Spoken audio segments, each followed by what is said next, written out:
Magacaygu waa Sundus. Waxaan leeyahay 3 saaxiib oo la kala dhaho Sara, Samira iyo Zahra. Dhammaan saaxiibaday waan jeclaa, balse waxaan ku waayay si kadis ah. Haddaba, ila daawo sheekadayda si aad u ogaato qisadii ka dambeysay in aan waayay 3 saaxiib oo noloshayda qaali ku ahaa. Assalaamu calaykum. Soo dhawaada asxaabteena sharafta badan. Magacaygu waa Sundus. Waxaan dhigtaa jaamacad. Waxaan ahay fasalkii u dambeeyay. Waxaan lahaa 3 gabdho oo saaxiibo ah. Saaxiibaday waxa ay ka ahaayeen agteeda dad qaali u ah. Nafta iyo nolosha oo keli ah ayaa inoo dhaxaysay. Waxaa la gaaray fasaxii jaamacadda, waxaana helnay 1 bil oo fasax ah. Aniga iyo saaxiibaday waxaan isku raacnay bishaas in aan soo dalxiisno. Run ahaantii anigu dalxiiska aad ayaan u xiiseynayay, sidoo kalena saaxiibaday aad ay ugu faraxsanaayeen. Waxaan guda galnay in aan isdiyaarino. Anigu waxaan u tagay waalidkayga waana ka fasax qaatay, waa ayna iga ogolaadeen. Balse waxa ay ii sheegeen in aan is ilaaliyo oo na taxadaro. Waxaan diyaarsaday dhammaan alaabtaydii. Waan diyaar garoobay. Dhinaca kale saaxiibaday waa ay diyaar garoobeen. Ugu dambeyn, waxaa la gaaray maalintii aan bixi lahayn.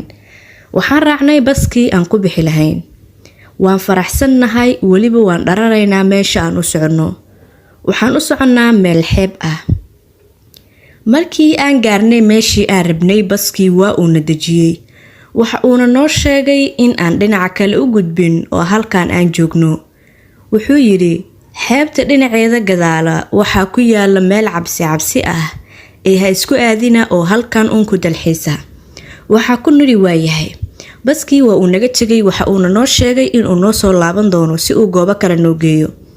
Markii uu baska tagay, mid ka mid ah saaxiibtay ayaa soo booday Samira, waxa ayna tiri, ka warama saaxiibayaal haddii aan dhinacaas kala aadno maadaama aan halkaas ku caajisnay.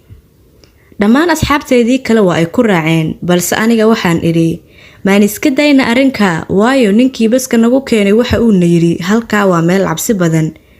Asxaabtaydu waa ay igu qayliyeen, waxa ayna dhaheen, adigu waxaad tahay fulay, meeshaan ma jirto cid joogto, waa meel lagu dalxiiso, wax dhibaatana kama arki doono. Anigu waan iska raacay talada saaxiibaday oo waan daba kacay. Waan israacnay dhammaanteen, waxaana tagnay meeshii. Run ahaantii meesha waxa ay ahayd meel aad u qurux badan oo indhaha aadan siin karin.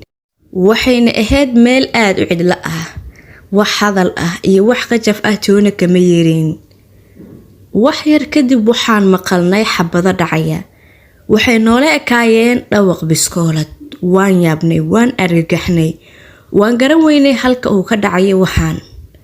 Waxaan nidhi nafteena, tolow yaa jooga halkan, yaa ridaya biskooladda.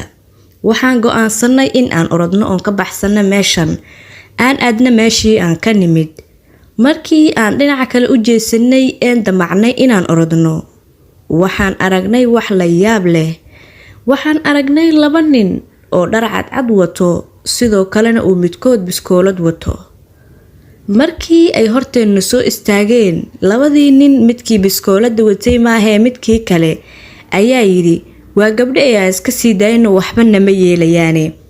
Midkii biskooladda watay ayaa yidhi, maya, qofna arkay ma ahan inaan sii dayno ee waa inaan dilnaa. Haddii kale waxa ay sheegayaan in aan dilnay wiilkii yaraa ee hadda. Annaga markii aan sheekadaas maqalnay waa isku naxnay. Waxaan ogaanay nimankan in ay dileen wiil yar oo biskooladii hadda dhacayay ay ku dileen wiil yar. Argagax ayaan dareennay. Waan orodnay. Nimankii waa ayna soo bursadeen oo labada dhinac ayay naga galeen. Hore iyo gadaal ayay naga kala mareen. Meel aan u baxsanno waan garan weynay. Ugu dambeyn, waxa ay nagu bilaabeen biskooladii oo dhammaanteen waxa ay nagu dhufteen biskoolad. Laakiin aniga nasiib wanaag waxba ima gaarin. Kaliya waan miir daboolmay. Balse nimankii tuugada ahaa waxa ay ii maleeyeen in aan dhintay. Waa ay naga tageen. Ma garan karo intii saacadood ay ugu qaadatay in uu miirkayga soo noqdo. Balse xilli ay ku beegneed galab ayaan indhaha soo kala qaaday. Waxaan arkay saaxiibaday oo dhinacyadeyda joogo oo dhiigoodu uu aad u qulqulay. Anigu waan istaabtay. Waxaan ka shakiyay in aan noolahay in kale. Ugu dambeyn waxaan dareemay in aan bad qabo, naftana ay ugu jirto. waan soo orday aniga oo aad u argagaxsan. waan soo orday aniga oo aan garanayn halka aan u socdo iyo halka aan ka imid toonaba. waxaan aaday dhinaca iyo horteyda, xitaa maanan fiirinaynin meesha aan lugta dhigayo. nasiib darrasa markii dambe waxa aan ku dhacay meel xeeb ah, maxaa yeelay aniga aad ayaan u walwalsanaa oo maskaxdayduba ma aysan joogin. waan qayliyey markii aan biyihii ku dhex dhacay, balse ma jirin cid i maqlayso. anigu dabaal ma aqoonin. waxaan qiray in aan dhiman doono oo ay teydii imaatay. waan iska ashahaatay. anigoo iska ashahaatay ayaan waxaan dareemay qof si xoog la ii qabtay hal mar, misna haddii aan fiiriyey waaba nin. ninkii ayaa isoo badbaadiyey, waxa uuna i keenay bannaanka. markii baddii laga soo bixiyey mar labaad miyirkii ayaa iga tegay. ugu dambeyn waxaan soo miirsaday anigoo jiifo hosbitaalka ah, sidoo kalena aan arkay ciidan i kor taagan iyo hooyaday iyo aabbahay. hooyaday ayaa igu soo booday oo tidhi, alxamdulilaah gabadhaydii hadday aad ii nooshahay, waa ilaahay mahadiis. sidoo kale aabbahay waxa uu yidhi sidaas. anigu waxaan weydiiyey halkan qaabkii aan ku imaaday. waxay ii sheegeen in badda liiga soo badbaadiyey anoo ku dhiman rabo, kadibna booliska ay halkan keeneen, sidaasna ay ku arkeen waalidkay. markii ay waalidkay inta ay dhaheen, waxaan u sheegay qisadii i qabsatay aniga iyo saaxiibaday.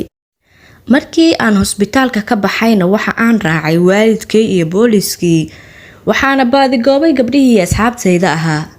ugu dambeyn waan helnay iyagoo yaalla meeshii uu ku dilay nimankii tuugada ahaa. waxaan arkay gabdhihii saaxiibaday ahaa oo weli dhiigoodii uu qoyan yahay. aad ayaan isaga qaracmay. waalidkay iyo booliskiina waa ay ka naxeen, wayna ka argagaxeen markii ay arkeen meydka gabdhaha. booliskii ayaa keentii horey usii galay. waxa ayna arkeen labadii nin ka mid ah.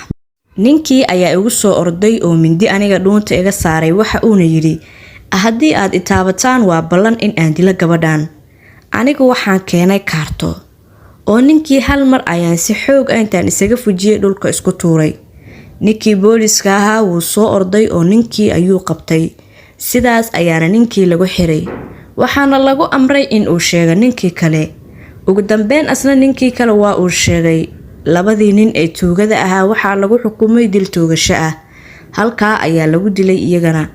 qisadayda halkaa ayay ku dhammaatay. waalidkay aad ay gu farxeen badqabkayga, maxaa yeelay dhammaan asxaabtaydii waa ay dhinteen. anigase laftigaygu waxaan galay halis, balse alle subxaanahu watacaala ayaa iga badbaadiyey. halkaa ayay inoogu dhammaatay sheekadayda. ha iloobina muuqaalkan inaad like saartaan una shargaraysaan asxaabta kale. asxaabta nagu cusub kusoo dhawaada janalkeena oo subscribe saarta.